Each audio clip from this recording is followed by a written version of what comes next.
cómo ha evolucionado el Internet y las redes sociales en los últimos años y cómo eso ha transformado el mundo en el que vivimos hoy.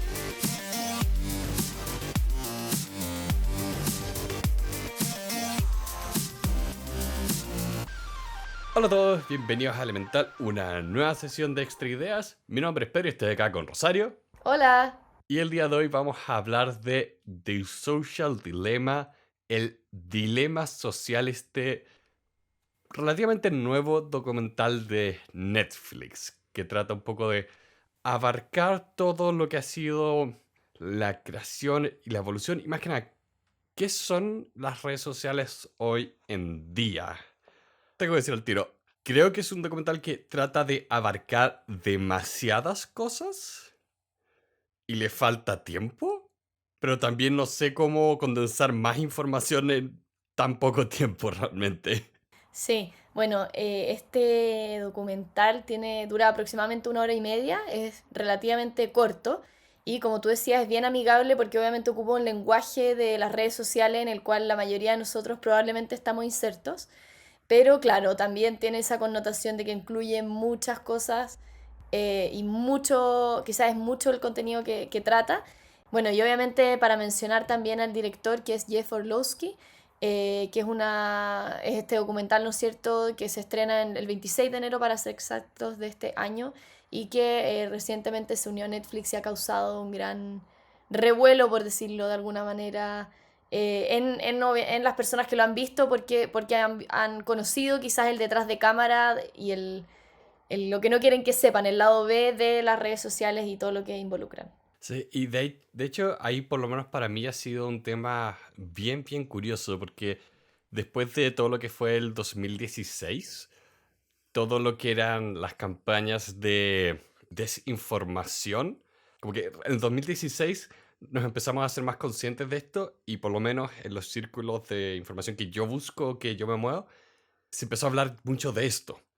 Entonces para mí estos últimos 4 años han sido un tema de cómo nadie entiende estas cosas. O sea, yo le decía a muchos familiares, dejen de pasarle a los niños pequeños el iPad con YouTube. No les pasen YouTube. YouTube no es como la niñera.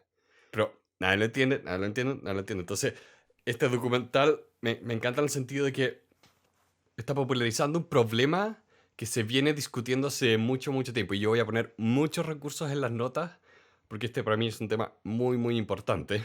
De hecho, yo creo, Pedro, que el tema que tú tocas de los niños es uno de los temas más relevantes, yo diría, de lo que trata este documental, porque obviamente es la línea más delgada Es lo más tangible. son las personas más vulnerables y a exponerse al final a este un poco descontrol sin límite de toda la información a la cual pueden acceder. O sea, de partida, como tú decías, no es una niñera. Un acceso a todas a las redes sociales involucra acceder a información fea, bonita, divertida, pero también horrible y ver una realidad que quizás muchas veces los niños no tienen las herramientas para enfrentarla. O a veces ni siquiera tiene que ser eso. A veces es simplemente ese tema bizarro de cómo opera Internet. O sea, si quieren ver algo extraño, pongan en YouTube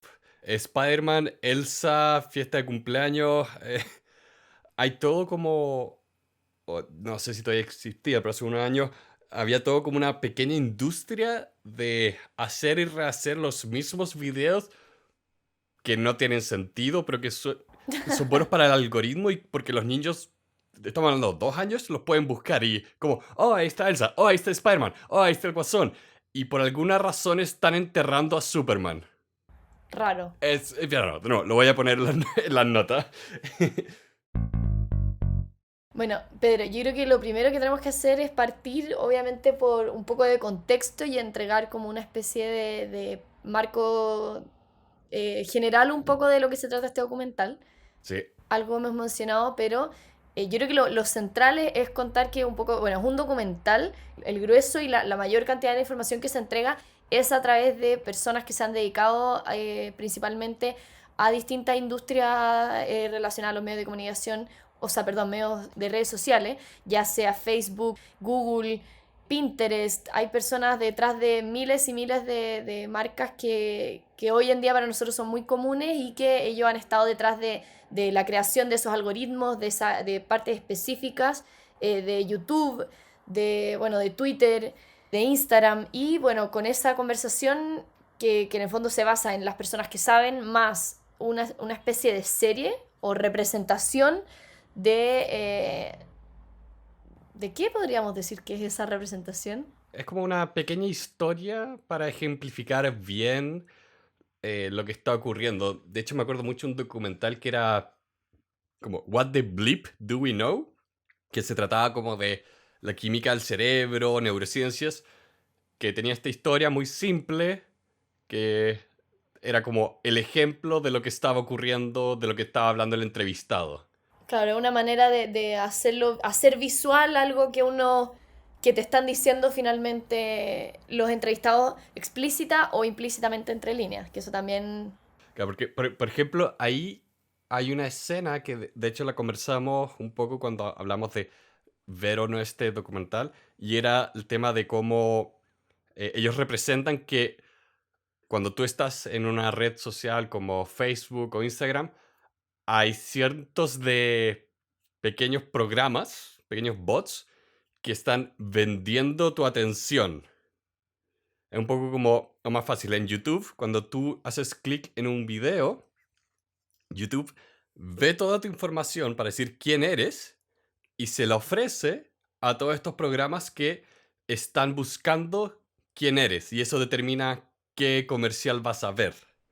Y ahí lo representan como tres personajes, como en un cuadro de controles bien dramático, que creo que me gusta mucho porque, a ver, es difícil a veces de pensar cómo hay pequeñas máquinas que están haciendo estas como subastas sobre ti, y si fueran personas no nos gustaría. Hay un elemento ahí que es bien como desagradable de ver. Te eriza la piel un poco.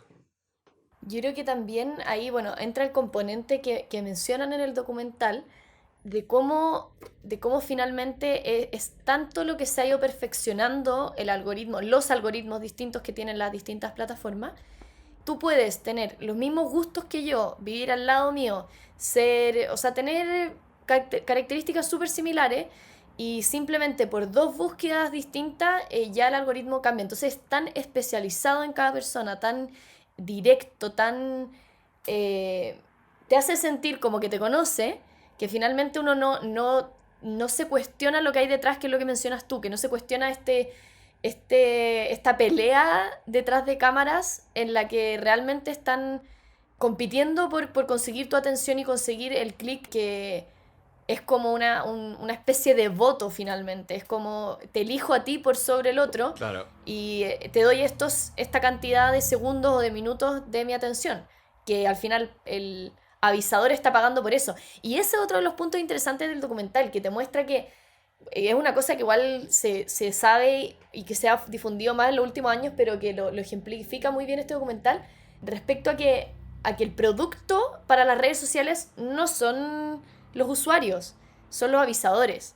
O sea, nosotros, o sea, el modelo de negocio funciona a través de avisadores y es el avisador finalmente quien le está pagando a la red social para funcionar y para seguir perfeccionando por nuestra atención. O sea, nos están vendiendo, nosotros somos el producto. Sí, ahí hay un tema que creo que es muy importante aclarar un poco, de que en estos escenarios donde estamos hablando, lo que ve este documental, es entenderlo como algo que ocurre entre tres actores. Uno estamos nosotros, como el público. Lo otro es la plataforma en sí, YouTube, Facebook, Instagram. Y después está la empresa, quien es quien paga al final del día. Acá lo hablan como básicamente el músculo de marketing, que es quien paga. O sea, ¿cómo se paga YouTube? Porque Coca-Cola paga por tener publicidad. Y eso fue un producto de esta decisión de que estas plataformas tienen que ser gratis, porque ser gratis es como se compite en Internet. Mm. Y eso dictó finalmente todo el modelo de negocio de todas estas plataformas, que creó los incentivos para que llegáramos a esto. O sea, nosotros somos el producto para estas empresas, dado que tuvieron que operar de esta manera al final del día. Entonces, todas las cosas que surgen un poco de esto, el documental de hecho parte con esto, parte hablando de la economía de la atención, la economía de la, le dicen como la economía de la vigilancia, de que yo te estoy espiando para poder venderte a mejor precio a Coca-Cola. Mm, El objetivo de YouTube, por ejemplo, es que tú estés la mayor cantidad de tiempo en YouTube. tal cual. Eso no tiene nada que ver con tu bienestar, nada que ver con tus objetivos. Todo tiene que ver con los objetivos ahí de YouTube mismo. Y hay una enorme desconexión.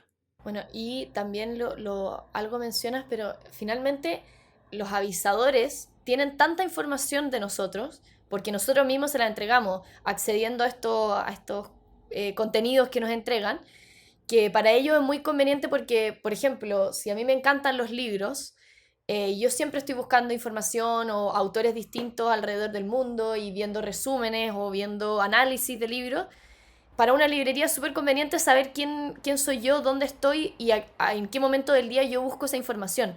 Entonces, desde el lado del marketing, claro, es una técnica súper efectiva, pero lo que plantea este documental es al final todo el dilema ético que se produce, y lo hice de hecho en el nombre, el dilema de las redes sociales, el dilema ético, claro, que se produce al vender a una persona, porque finalmente igual estás vendiendo no solamente la información sobre quién es y qué características tiene nombre, ciudad, país, cuánto tiempo accede, etcétera, sino que a muchas otras cosas de cómo interactúas tú con eso, con esa plataforma, que quizás tú no ni siquiera quieres entregar esa información de manera consciente, pero inconscientemente la estás entregando al aceptar las políticas de privacidad y de seguridad de esa plataforma. ¿Sí? Y de hecho, la misma gente que se dedica a ver los temas de privacidad en Internet son los primeros que te van a decir, es imposible entender realmente las cosas que estamos aceptando, incluso si es que leemos como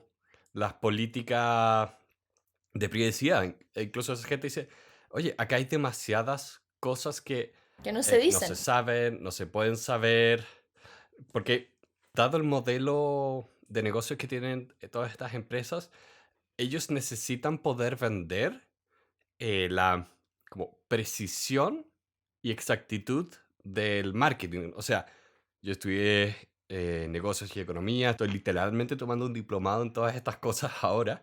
Entonces, hay un valor en el saber que si yo le pago a Instagram, me va a llevar al público exacto que quiero. Y el tema es que la tecnología ha abierto las posibilidades a llegar a un nivel de precisión que nunca antes habíamos visto. Y eso es en sí neutral. Pero como se empieza a meter el documental, empiezan a abrirse posibilidades que no habíamos considerado, que no habíamos visto y que probablemente no nos gustan tanto. Sí, yo creo que, bueno, de hecho, los mismos, o sea, no, yo creo, las mismas personas que han trabajado en esto, hacia el final del documental, ellas ya mencionan que ellos, sus propios hijos, no los dejan acceder a redes sociales. Incluso dicen algunos que ellos que no tienen acceso a internet, que solamente los dejan, por ejemplo, uno decía que tenía, su hijo les permitía de los 16 años poder acceder a este mundillo, ¿no es cierto?, de redes sociales. Entonces, eso es importante, no es un dato menor, no es un dato menor que una persona que tiene la información que está dentro no esté permitiéndole a su hijo ingresar porque sabe los efectos nocivos que tiene y porque sabe finalmente qué es lo que está entregando al estar ahí. Y es mucho más grave la situación cuando tienes información de un niño que le puedes conocer la vida desde los 5 años hasta al final de sus días. Es distinto a una persona que entró a las redes sociales a los 30 y que el pasado finalmente para las redes sociales es desconocido y no se sabe bien cómo era en gustos al menos esa persona. Entonces, bueno, creo que es un dato importante ese.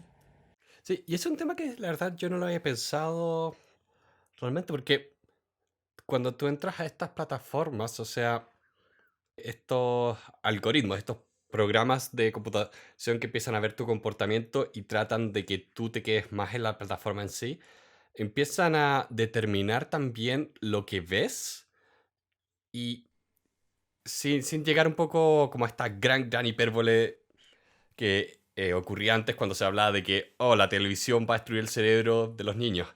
Igual empieza a tener un efecto en todas las personas, especialmente creo que esto es lo que no se había considerado antes. Es que ahora muchas personas no es solo un tema de que tú tienes este espacio social digital, sino este espacio encapsula toda tu vida, o sea, donde tú hablas con tus amigos, donde te informas de noticias.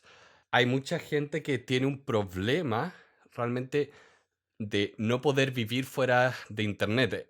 Se mete mucho acá en este documental Mm. lo que tiene que ver con la psicología conductual, una cosa que hemos visto en el podcast. Y realmente es un tema de que estás tú con tu cerebro humano contra un equipo de los mejores ingenieros de Harvard, de los mejores psicólogos de Harvard, que lo único que quieren es tu atención y tu tiempo. Sin ir más lejos, Hay adicción. hay adicción. Y yo, digo, yo me consideraría realmente adicto a varias de estas plataformas. O sea, cuando decimos estas cosas, cuando hacemos estas críticas, no es un tema de hablar de que le pasa a otras personas, es a nosotros nos está pasando esto. Tal cual. O sea, nosotros publicamos en todas estas plataformas, pero igual reconocemos que todas estas cosas que están ocurriendo no están bien, no es la... Creo que queremos humanizarlo un poco más. Sí. Y yo creo también que tiene, o sea, es mirarse para uno mismo nomás. Es simplemente, yo creo que acá, no sé, que tire la piedra el que esté libre de pecado un poco. Sí. A menos que uno sea un ermitaño, básicamente hoy en día creo que al menos en la gran mayoría de las personas hay hay presencia en las redes sociales, sean cual sea de ellas, e incluso ya acceder a Google tiene su seguimiento.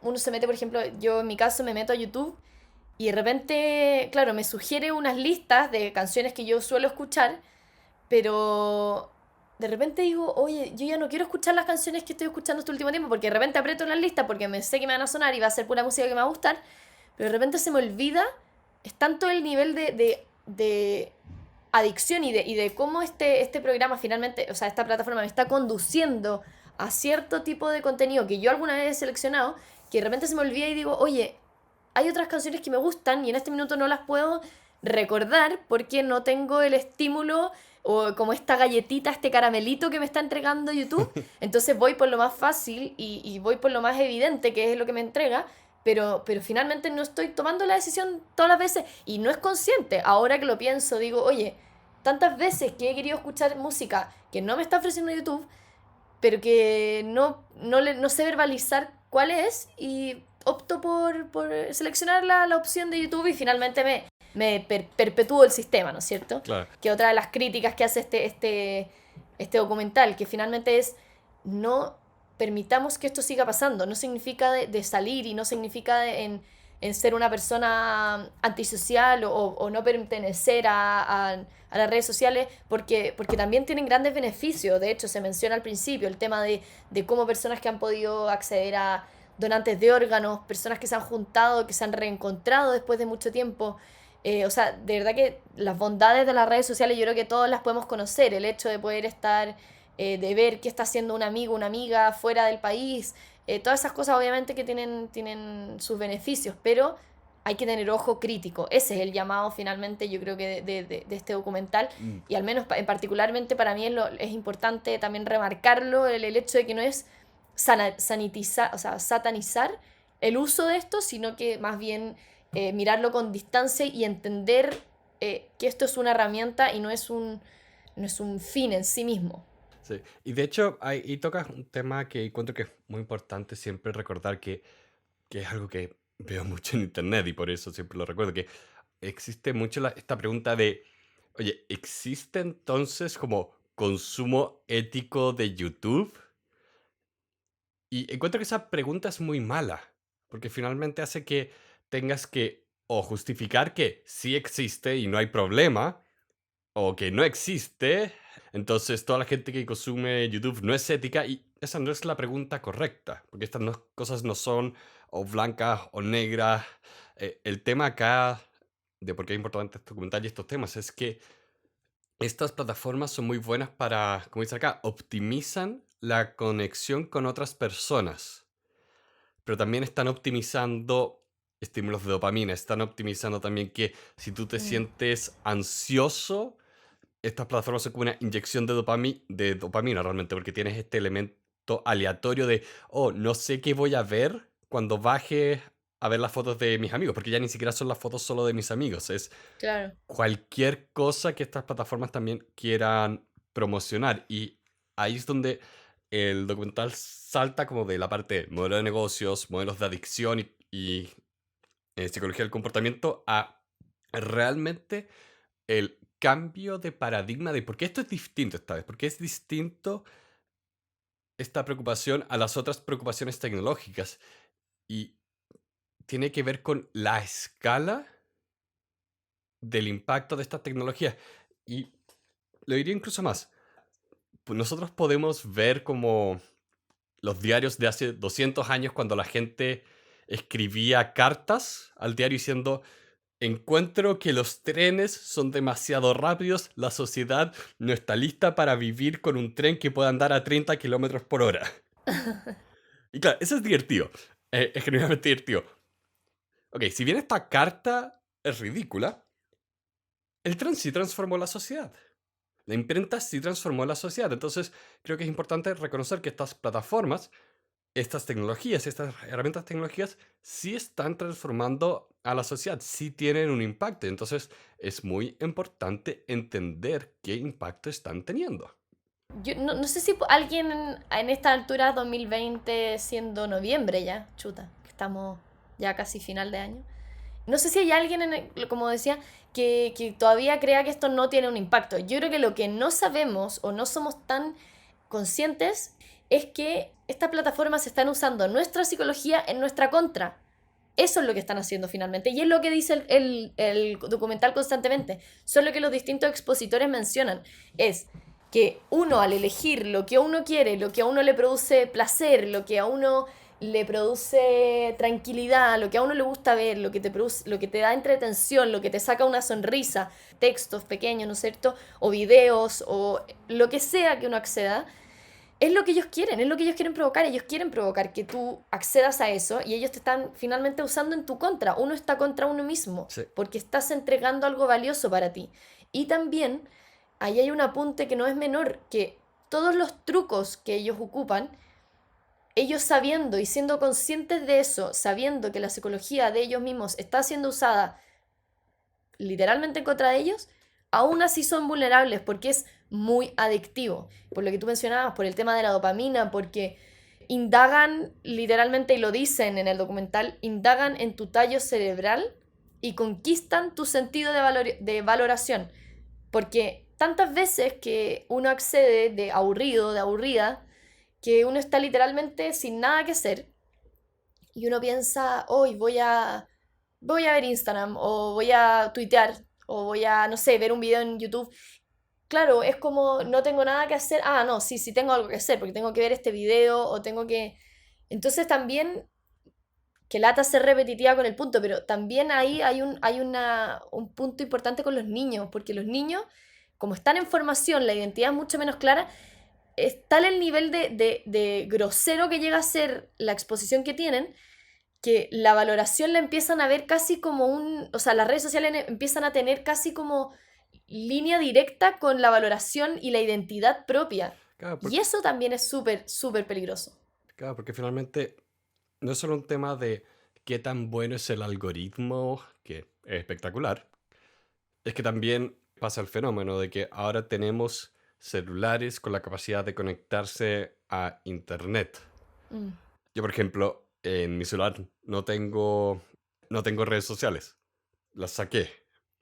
Trato de sacar la mayor cantidad de distracciones porque, como decían acá, conocer el truco no te hace inmune. Y tal lo que cual. ocurre mucho es que cuando tienes tus objetivos contra los objetivos de YouTube, por poner un ejemplo, y no tienes esta alineación, ahí es donde a veces puedes caer en consumo como compulsivo de contenido. Y ahí es donde, cuando tienes las debilidades del cerebro humano, que todos tenemos, los sesgos no es una cosa que uno puede usar para acusar a la otra persona. Todos tenemos sesgos, es parte del cómo está hecho nuestro cerebro. Cuando tienes todas esas debilidades humanas contra todas estas fortalezas digitales de la tecnología que puede ver tanto de nuestro comportamiento, ahí es donde después empiezas a ver como estos espirales de información donde lo que estás consumiendo se empieza a convertir en la versión más extrema de eso. Y ahí es donde empiezas a ver la polarización y lo que acá mencionaban, de que empiezas a tener gente que ve dos realidades distintas. Bueno, hay gente que no solo usa Facebook como para hablar con amigos, vive en Facebook, consume noticias. Entonces, ¿qué piensan del mundo? Está determinado por eso. Y nosotros vimos en un minuto un libro que se llama The News, que hablaba sobre este efecto, de que las noticias, más que informarnos sobre el mundo, nos ayudan a entender y darnos una idea de cómo es el mundo. Cuando yo veo que algo está ocurriendo, para mí eso es la realidad. Entonces, ¿qué ocurre cuando de el mismo evento tienes dos versiones completamente distintas? ¿Cómo se supone que conversemos y discutamos cuando cada uno de nosotros piensa que tiene hechos a su disposición que respaldan nuestras posiciones y que, como son hechos, son objetivos y nadie me puede decir que no, yo estoy en lo correcto? Y ese mismo sesgo del que tú mencionas también es heavy porque se produce que no hay oposición a lo que la persona piensa. No hay una oposición si es que tus contenidos que estás consumiendo son solamente de una tendencia política, religiosa, moral o miles y miles de aristas que no solamente están relacionadas a la política. Esto no tiene que ver solamente con el mundo, ¿no es cierto?, de A o B, tiene que ver con realmente muchas cosas que ni siquiera pensamos en términos de entretención también. O sea, tanto así que uno puede llegar a pensar que, no sé, si uno, por ejemplo, es fanático de los gatos, puede pensar que todas las personas tienen el mismo amor por los gatos y encontrarse con una persona que no tiene el mismo amor por los felinos incluso puede ser agresivo para esa persona cuando está expuesta constantemente a ver gente que ama a los gatos. O sea, algo tan absurdo como lo que acabo de decir, que casi que pareciera obvio en la vida real, en las redes sociales es una exposición constante a esa no, o sea, si uno no hace, uno no forma el criterio y uno no mira con un ojo agudo la situación, te vas a terminar convenciendo de que tu verdad es absoluta porque vas a estar consumiendo solamente un tipo de cosa que te va a impedir ver que hay otra persona que no piensa igual que tú y eso te genera esta disrupción y polarización finalmente en la que estamos inmersos actualmente. Bueno, y para mencionar, ya que lo pinceleaste, ¿no es cierto?, el tema de personas que están en Facebook viendo noticias o en Twitter o en, da lo mismo, YouTube, Instagram, WhatsApp incluso, están, ¿no es cierto?, viendo qué es lo que está pasando en el mundo, ahí también hay un problema gravísimo, muy, muy grave, porque, claro, también hay personas que difunden noticias falsas y las noticias falsas son una realidad, es algo que Sí. pasa y la cantidad... Y bueno, en el documental también te muestran un par de ejemplos al respecto sobre cómo hay realidades falsas que se han transformado en verdades reales para... O sea, verdades, no verdades, son realidades falsas. Sí, eso dije, ¿no? Es complicado de expresar verbalmente. Pero cómo cosas que son falsas finalmente se han convertido o se han creído reales, el impacto que tienen y cómo esa desinformación genera un daño tremendo en miles de personas que toman decisiones al respecto y que están equivocadas. Entonces Sí, se forma sí. O como una sea, espiral del daño y de la gravedad porque está ahí consumiendo cosas que no son verdad.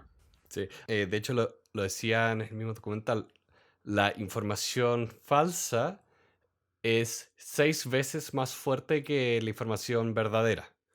Hay un estudio que ve cuáles son las noticias o las cosas que se comparten más. Y noticias, cosas que te enojen, son muy, muy fáciles de compartir.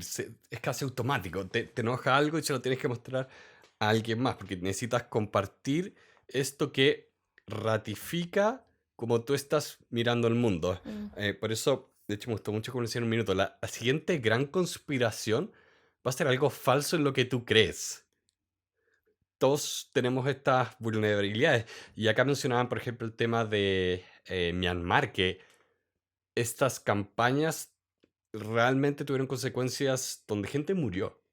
Es posible llegar a esos extremos porque las plataformas, estas herramientas de distribución de información son tan potentes y tan fáciles de usar y baratas de usar que no es que la información falsa nunca haya existido, es que hoy en día las barreras de entrada desaparecieron. mm, Los bordes de países desaparecieron. Si yo quería inestabilizar la República del Congo hace 100 años, necesitaba una imprenta y estar allá esparciendo la información. Hoy en día lo puedo hacer desde mi casa.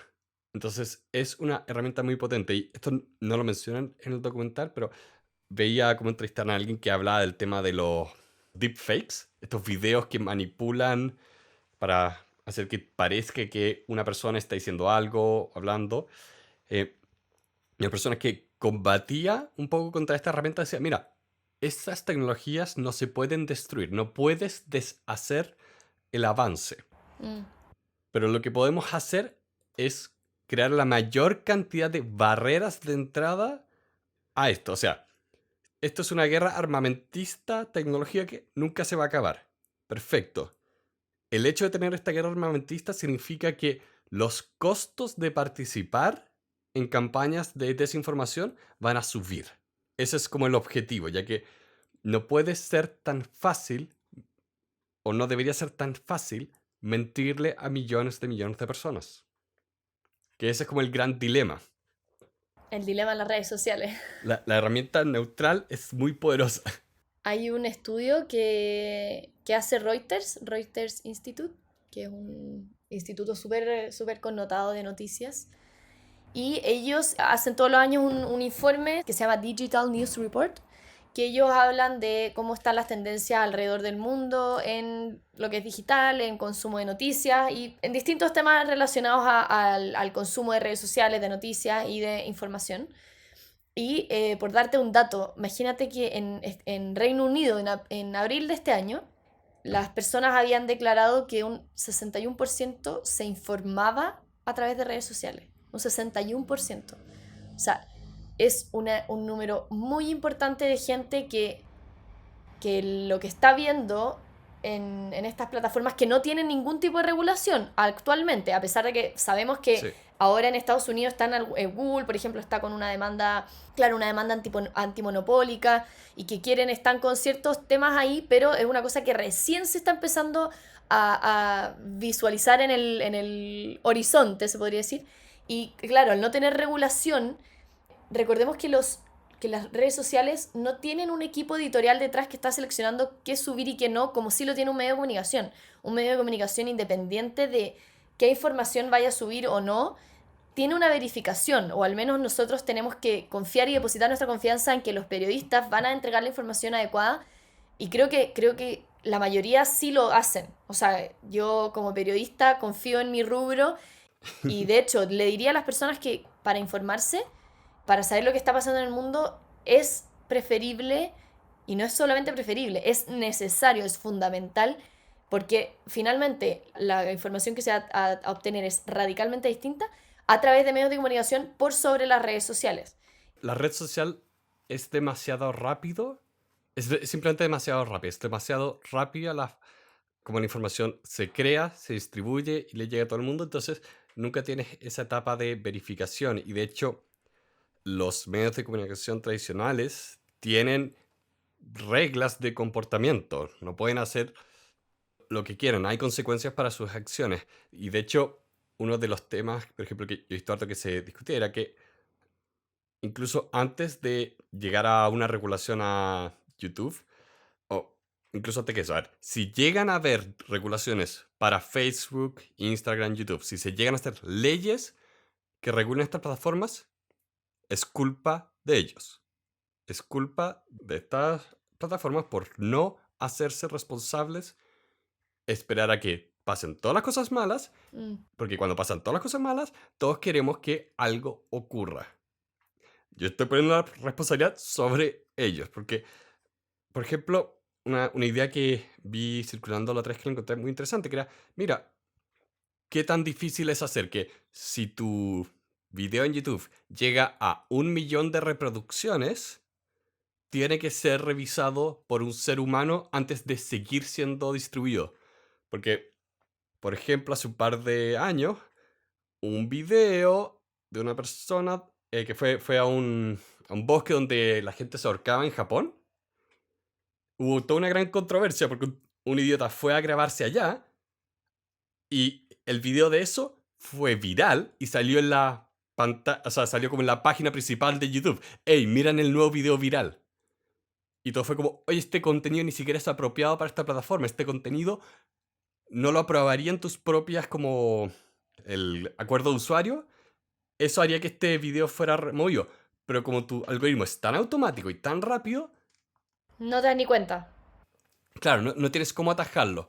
Creo que esta sugerencias para mí que me hacen sentido, porque no quiero meterme en el tema de cuáles leyes serían apropiadas. Creo que eso se escapa completamente de mi área de expertise.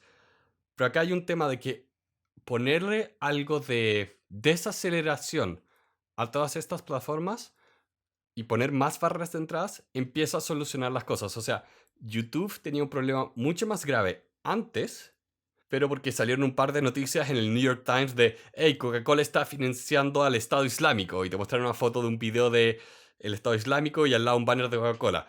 YouTube fue como, ok, vamos a cambiar las reglas ahora para que a ti te paguen, necesitas 1000 suscriptores, necesitas tantos videos, pusieron más reglas. Cosa de poder decir, no le estamos pagando al Estado Islámico. Yo creo que varias cosas como esas van a tener que empezar a ocurrir. Mm. O van a ocurrir porque, de nuevo, los van a forzar. Que es como el peor escenario. Yo creo que con la difusión de noticias, que es una cuestión tan Sensible. sensible y es casi ridículo, creo yo, que conversemos sobre noticias falsas. Una noticia como en el núcleo de la noticia está la verdad. Entonces, claro, ya como el concepto de noticias falsas en sí para mí es como casi ridículo. Es como pensar cómo alguien va a difundir algo verdadero o va a inventar algo como si fuera verdadero y tomarlo con una cierta como verdad que pueda ser tomada como verdad, o sea, como algo que es y que finalmente no lo es. Claro. Y para mencionar solamente uno de los datos de que este mismo informe que te mencionaba antes, menciona, por ejemplo, que las personas están preocupadas en un 40% por las noticias falsas que se difunden en las redes sociales. Y ahí creo que es como una mini luz de esperanza que tenemos de que al menos un 40% de las personas estén preocupadas por la información falsa que están accediendo en sus canales tipo Instagram, YouTube, Facebook, pero que un 60% no esté preocupado, te habla también de un mercado súper complejo que no es consciente de que está consumiendo cosas falsas y que está finalmente adheriéndose a lo que se le está entregando, que, ojo, no es que la plataforma le esté generando el contenido y escribiendo la noticia falsa, pero No, es que la como distribuye. funciona el algoritmo, te permite y te conduce a esa información. Sí. Y de hecho, el final trágico en el documental, en la parte más bien actoral que se da, en esta parte interpretativa, como de que mencionábamos al principio, de cómo se ejemplifica o se trata de mostrar una realidad de una familia que vive, ¿no es cierto?, en consumo con las redes sociales, y el hijo le empieza a pasar que él se empieza a llenar de información al respecto de un tipo de pensamiento político. Entonces él empieza a ver las críticas a los partidos políticos tradicionales, que eso era lo que aparecía en los videos.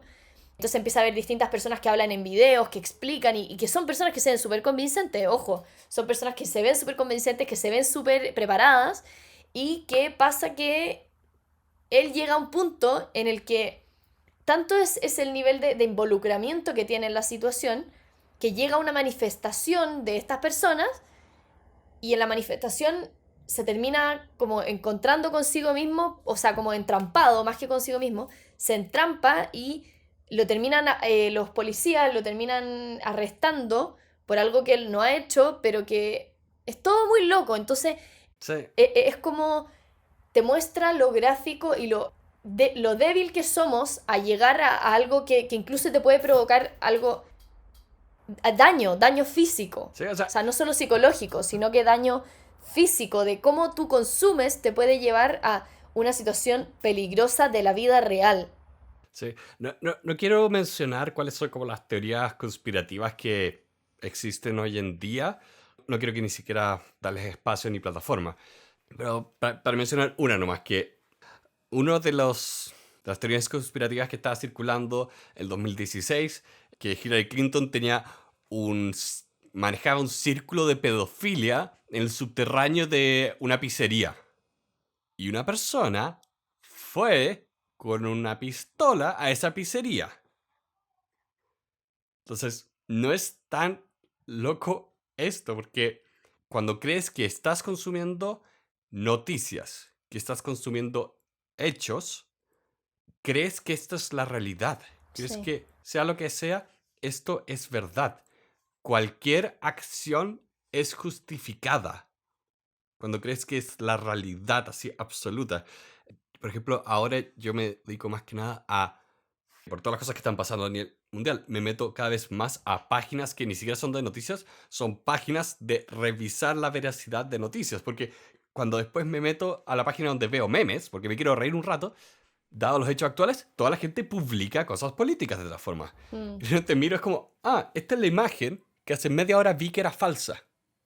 Yo habría creído esto, mm, porque es muy fácil con Photoshop modificar una imagen de Twitter para decir que fulano dijo A. Entonces, ahí hay un tema que es muy fácil. Somos muy, muy vulnerables. O sea, yo ahora lo voy a poner en las notas, pero hay muchas páginas que yo recomiendo solo por el hecho de que, ok, esta página es un punto de información que ve si hay noticias verdaderas y falsas. Yo ahora para consumir noticias tengo que ver, no solo como a agentes locales, sino a veces me meto, a ver, voy a ver la BBC a ver qué dicen de Chile. Porque necesito saber qué dicen desde afuera hacia acá. No puedo tener solo un punto de información. mm. Necesito más perspectiva, porque tampoco significa darle la plataforma a un loco. Tampoco significa decir, ¿sabes qué? Necesito escuchar la contraposición a la pandemia. No, necesitas un interlocutor válido. Entonces, busca interlocutores válidos que por lo general no están en Facebook.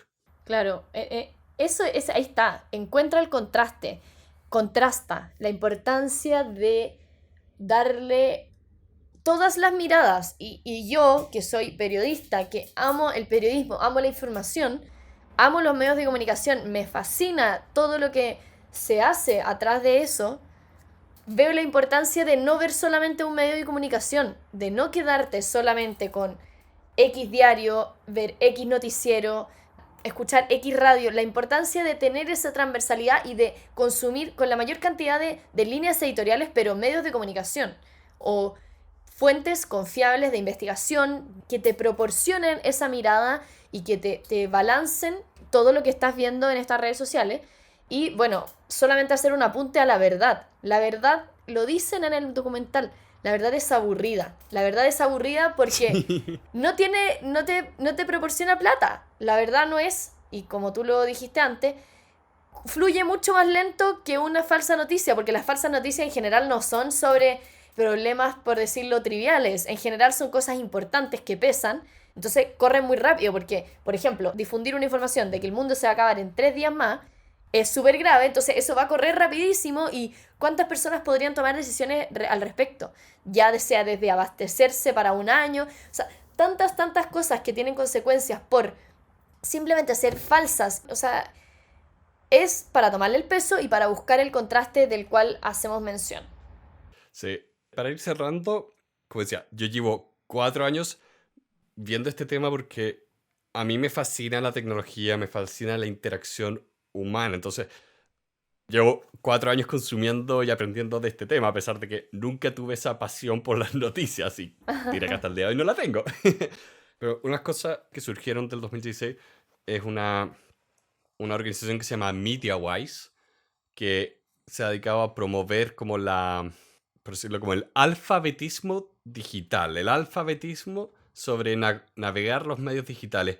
Y hay unas cosas que había mostrado en una investigación donde decía que las personas, independientemente de nuestro nivel de educación, éramos muy malos para reconocer noticias verdaderas o falsas, y que los únicos que eran buenos para esto eran las personas que su trabajo era hacer el fact-checking. Su trabajo era ver que las cosas eran reales y ponían tres preguntas que ustedes tienen que hacerse cada vez que estén consumiendo información que creen que sea noticias. Primero que nada es, ¿quién está detrás de esta información? Amigos, extraños, organizaciones de noticias. Esto es una promoción de alguna empresa, como campañas de marketing, o alguien que ni siquiera conozco en una red social. ¿Quién está detrás de esta información? ¿Cuál es la evidencia detrás de la afirmación? Si yo te digo que el sur de Chile hubo una erupción volcánica, ¿cuál es la evidencia para lo que estoy diciendo? Imagina, ver si esa evidencia en sí viene de una fuente confiable. Porque si te muestro solo una foto, oye, ¿de dónde salió esa foto? Ocurre mucho de que de repente republican noticias de hace años. Como diciendo, mira, una erupción de un volcán y te muestran la foto. Y claro, la foto es real, porque fue de hace 5 años. Y la tercera pregunta es, ¿qué dicen otras fuentes sobre la organización y lo que están afirmando? Ahí finalmente es, ¿quién es? ¿Cuál es la evidencia? ¿Qué dicen otras personas sobre esta persona y su evidencia? Porque existe la propaganda online, existen actores muy grandes que tienen intenciones de desinformarnos. Entonces es importante hacernos estas preguntas y como desacelerarnos. Yo me adhiero a las recomendaciones finales que hacen en el mismo documental de desactivar las notificaciones, de no llenarse de, hey, mira, nuevo producto, o, oye, te extrañamos, o tu Oh. amigo comentó. Ya el simple hecho de que te pongan, tu amigo te etiquetó en esta foto es porque quieren tu atención. Entonces, desactivar las notificaciones creo que es un primer paso para eso. Y este no lo menciona en el documental, pero creo que es interesante plantearlo. Creo que vale la pena preguntarse realmente qué redes sociales nos importan mucho y de las que no nos sirvan y no nos aporten demasiado, simplemente desactivarlas o dejar de estar ahí porque, al menos para mí, creo que no vale la pena estar entregando información o estar seguir en algo que no te está realmente aportando algo y incluso te da más espacio para ver la vida real y para dejar un poco de lado, ¿no es cierto?, esta paralela realidad digital. Sí. Ahí nosotros que tenemos esta plataforma en Elemental, para mí es muy importante distinguir mi vida personal, incluso mi vida personal de Internet, de esta plataforma. O sea, mi cuenta de Instagram es privada. Creo que es bueno separar esos espacios. ¿A quién le recomendarías este documental? Creo que a todos y a todas. Creo que todos quienes tengan algún tipo. Ya, es que ya con buscar en Google vale la pena ver esto. Sí. Vale la pena de todas maneras verlo porque creo que este documental te deja pensando, independiente de que han habido críticas, de que hay personas que dicen que está sobrevalorado o que hay ciertas cosas, nunca hay nada perfecto, siempre hay cosas que pueden ser perfectibles. Este documental no pretende ser una obra de arte, este documental no pretende llenar los corazones, todo lo contrario, pretende hacerte reflexionar, te pretende abrir la mente para tomar mejores decisiones y para saber lo que pasa. Y creo que nadie de las personas que puede estar escuchando quiere que lo pasen por tonto o tonta. Yo creo que todos y todas queremos saber cómo funcionan las cosas cuando tenemos la posibilidad tan fácil como prender una tele y ver el documental, que es súper sencillo, ni siquiera requiere mucho más que 1 hora y media. Sí. Así que eso, yo recomendaría verlo porque de todas maneras te ayuda a tomar mejores decisiones, porque la información te ayuda a tomar mejores decisiones. Y con este documental eso se puede hacer. Sí. Yo comparto esa mirada. Creo que cualquier persona podría ver esto y sacar algo útil, porque me parece que es un muy buen punto de partida a todo lo que es el, el mundo digital y los desafíos que esto trae, porque como decían ahí, estamos viviendo al mismo tiempo un momento utópico y distópico. Tal cual. Entonces, es muy importante empezar a aprender de estas cosas, y creo que es un buen punto de partida. Estoy de acuerdo. Así que con eso les vamos dando muchas gracias a todas las personas que nos escucharon hoy día. Salió bien largo este episodio de Extra idea, idea. porque la idea de estos episodios es que sean cortos, pero creo que dio demasiado para hablar. Bueno, yo les pido perdón porque parece que yo hablé mucho. Nah. Invitarlos a abrir la conversación en sus lugares de trabajo, en sus casas, con sus amigos, con sus familiares, con quien quieran, con sus parejas, para generar una conversación respecto a las redes sociales, independiente cual sea. Siempre se van a sacar lecciones y qué mejor que empezar ya y no esperar que estemos ante la catástrofe y de que nos coman los algoritmos. Y en un acto de completa transparencia ante el algoritmo, quiero que hayan muchos comentarios en este video porque ayudan a los canales de YouTube, ayudan a las redes sociales. Así que les voy a hacer la pregunta con toda la intención de que ustedes la comenten, porque eso es engagement y es bueno para los algoritmos, de cuáles han sido sus experiencias positivas con redes sociales. Sé que es más fácil contar las negativas, pero quiero las positivas. Así que, por favor, compártanos una historia positiva. En este podcast valoramos lo positivo. Con todo eso, un saludo especial a todas las personas que nos ayudan en Patreon, a todas las personas que efectivamente nos ayudan a promocionar este podcast y nos ayudan en nuestra misión de promover la educación, promover el aprendizaje continuo. Y a todos les deseamos una muy buena semana y cuídense mucho. Chao.